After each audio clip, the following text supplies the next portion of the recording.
কুড়িগ্রামে ৭৭০ বর্গফুট আয়তনের বিশাল কড়াই তৈরি করেছে বিদ্যানন্দ ফাউন্ডেশন, যাতে একসাথে ১ লাখ মানুষের খাবার রান্না করা যাবে। এই কড়াইতে ২২টি চুলার মাধ্যমে বড় আয়োজনে দ্রুত রান্না করা সম্ভব। হ্যাসেল ফ্রি জীবনের smart companion Walton home and kitchen appliance.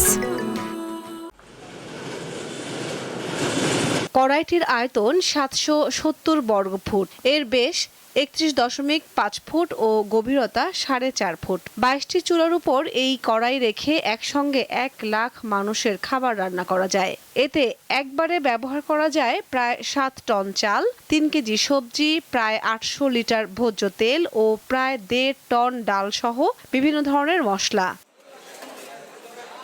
স্থানীয়রা মনে করছেন, বন্যা প্রবণ কুড়িগ্রামে এমন একটি উদ্যোগ দুর্যোগকালীন সময়ে ক্ষতিগ্রস্ত মানুষের জন্য বড় ধরনের সহায়তা হয়ে উঠবে। গরুর তেয়ারি হবে, তারপরে খাসির তেয়ারি হবে, এগুলো রান্নার প্রসেসিং চলতেছে।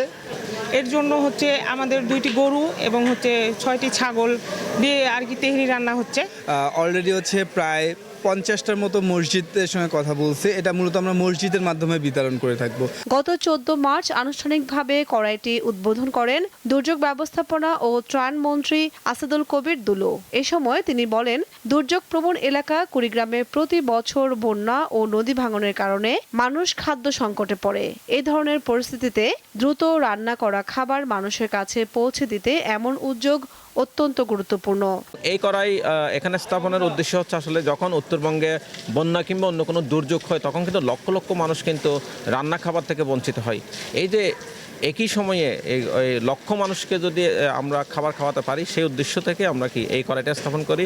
দুর্যোগ কবলিত এলাকায় দ্রুত খাদ্য সহায়তা পৌঁছে দেওয়ার লক্ষ্যে এই উদ্যোগ গ্রহণ করা হয়েছে বলে জানায় বিদ্যানন্দ ফাউন্ডেশন। এই স্বেচ্ছাসেবী সংগঠনটি মানুষের দুর্যোগের সময়, মানুষের কষ্টের সময় তাদের পাশে দাঁড়ায় সব সময়। আমি আশা করি ভবিষ্যতে তারা মানুষের দুর্যোগের পাশে থাকবে। বিশাল আকারের এই কড়াইটি তৈরিতে প্রায় 2 মাস সময় লেগেছে। বিশেষভাবে নকশা ও শক্তিশালী ধাতব কাঠামো ব্যবহার করে এটি তৈরি করা হয়েছে, যাতে দীর্ঘ সময় ধরে বিপুল পরিমাণ খাবার রান্না করা যায়। কামরুন নাহার, দীপ্ত, বার্তা কক্ষ।